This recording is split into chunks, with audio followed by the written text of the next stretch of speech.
yung humanitarian reasons na dinadahilan nila kung kaya kami pinakawalan ng Kongreso, kundi dahil sa naging mas maliwanag pa sa sinag ng araw ng watawat ng Pilipinas na wala silang karapatang patahimikan ang press at tanggalan ang karapatan naming kasama na dito, ang karapatan na mamahayag ng malaya at ang karapatan magsalita na walang takot at busalan at ang kalayaan namin na hindi kami madetine.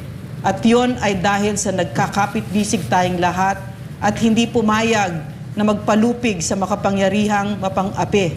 Maraming salamat sa mga graduates ng Philippine Military Academy.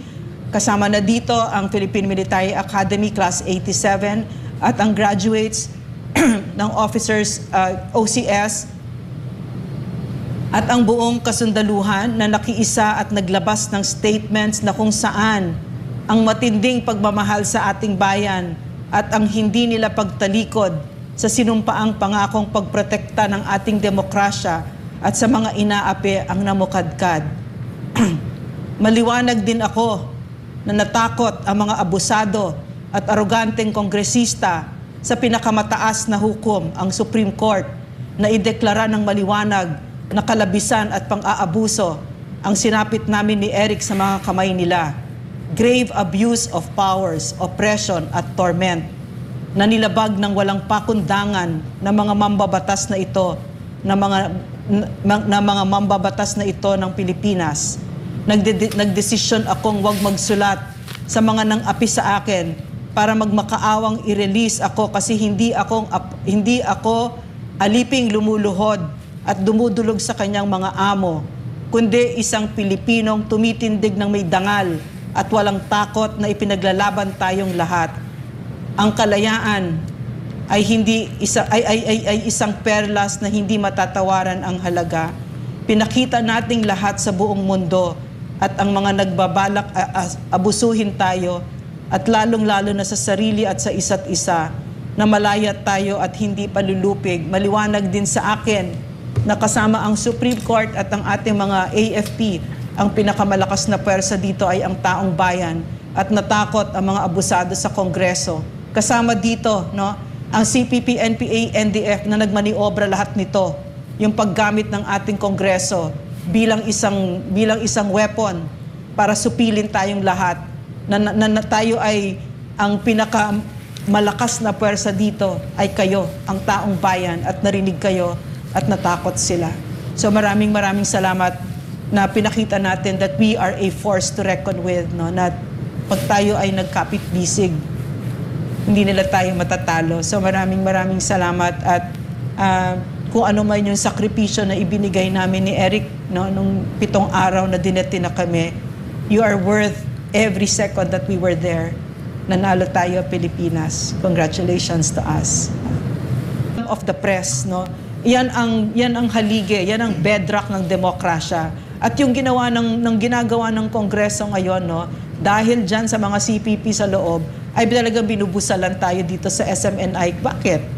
Kasi tayo lang naman ang media so far, no? And maybe they will follow, no? That's our prayer that the other media, we never lose hope, no? We shared on our stand ground on our shared ground. We stand on our shared ground ng gusto nating mamahayag ng libre, no, na ang SMNI lang at this point, no, ang nagsasabi at nagsasalita tungkol sa CPP, NPA, NDF, and that is the burning issue of the day.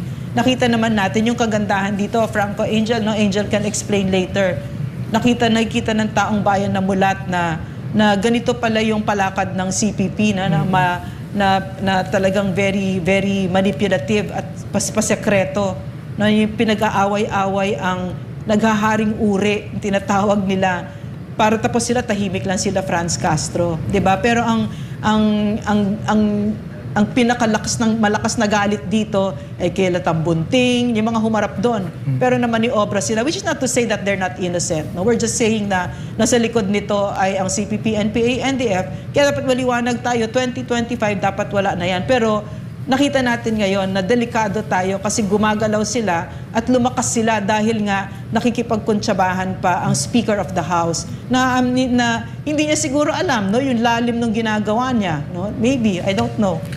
Saka ma'am, yung nangyari sa inyo, yung naging naging pag-akusa sa inyo at yung pagkakaditi ninyo ng ilang araw, yun ay naging magandang naging magandang panawagan, no, na ang sambayanan ay nagkaisa at yung pagkukondena sa naging desisyon ng Kongreso tungkol dun sa pagkakaditini. Kumbaga, binigyan nila ngayon ng hudyat, binigyan nila ng pagkakataon na lumabas yung mga mamamayan, no, nagsama-sama kasi nakita nila na may naging kamalian dahil sinunod nila yung pagmaniobra ng tinatawag nating Makabayan Block sa loob ng Congress. Ito ay manifestasyon po ito, no, na nagiging malawak yung ginagawang na recruitment, infiltration sa loob ng Kongreso, yung alliance building. Hindi ko nga alam kung ito ba ay konektado ngayon sa darating na 2025, kaya ganito kasila kapursige, no, nagapangin ang ilang mga mambabatas natin at mamaniobra nila yon. So ang ginawa nilang pagmamaniobra kasi, no, nagkataon lang na mali po sila ng taong inakusahan, nagkamali sila ng ito yung sa SMNI na ito yung gawin nilang parang panimulang laban nila, no, to recover. Kasi ang tingin ko diyan nagre-recover talaga sila kasi tingin nila baka sa 2025 totally wala na sila diyan .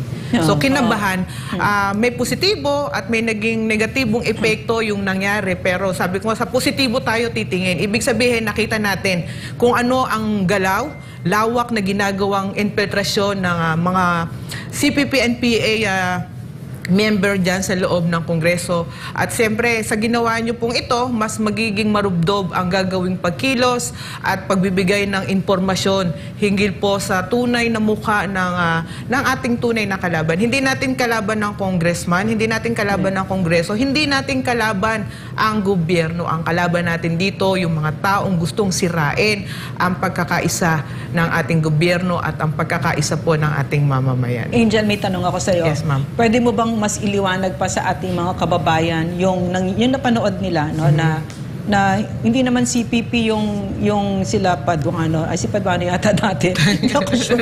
Si Paduano ba dati? Ma'am, hindi rin ako sure. Hindi ka rin sure. Hindi ko siya kilala. Pero yung the rest, sila Tambunting, the rest, no, hindi naman sila CPP. Pero bakit dahil kahit hindi sila CPP, bakit ang nanalo dito ay ang CPP, NPA, NDF dito sa labanan na ito? Sabi nga natin, mayroong isang special na gawain na pag-i-infiltrate po sa bureaucracy.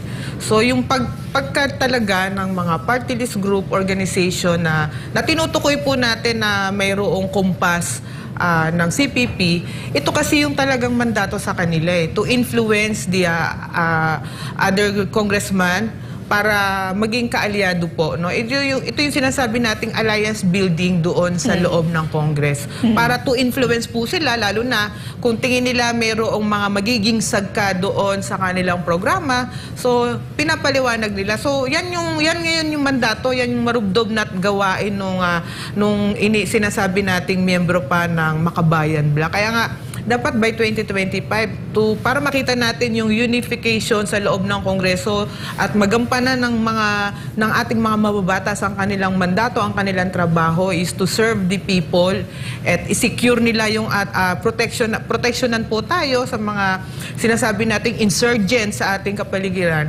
So dapat po talaga alisin sila, no, hindi na sila makabalik sa susunod na halalan sa party list election. So dapat pang eye-opener po sa atin to. Ito lantaran po itong pagmamaniobra ng CPP, ng NPA sa ating government. At nakakatakot kasi lumalawak yung impluwensya nila sa Congress. So ibig sabihin pataas yan. No, pataas yan. What does it mean pataas? Pwedeng ngayon nasa Congress, next step Senado, next step pwedeng kay Presidente. Ganun, so ang ibig sabihin, Angel, yung nakikita natin ngayon na para bagang sila na talaga yung gumagalaw. Amoy na amoy natin, kitang-kita namin dito. Kahit kayo, dapat nakikita nyo na yon, no, na yung pagdetine sa amin, kasi ang CPP, NPA, NDF, malaki ang impluwensya niya dyan. Kasi bakit naman franchise ng SMNI pero bakit kami ni Eric, di ba? Kasi franchise ng SMNI, hindi naman kami may-ari ng SMNI, we're not part of the administration, di ba? Pero bakit kami? Kasi Laban Kasama ang Bayan is anti-CPP at kami ni Eric ay talagang very Very straightforward, no? Nagtatanggal ng mga maskara nila Franz Castro. So yun yung hiningi nila yan. So ang nakakatakot dito kasi while we were there na naka-detain kami, yung lakas ng loob namin dito, no, ay ang Supreme Court, ang Armed Forces of the Philippines, pati Senado, no, kasama namin ang Senado dito na hindi sila payag dito, pero siguro sila Risa Ontiveros, no, na talagang din yan, meron silang historical na alliances, no. So yun yung nakakatakot pag nakita ninyo, na imagine nyo na ba ang isang Senado na merong Franz Castro, no?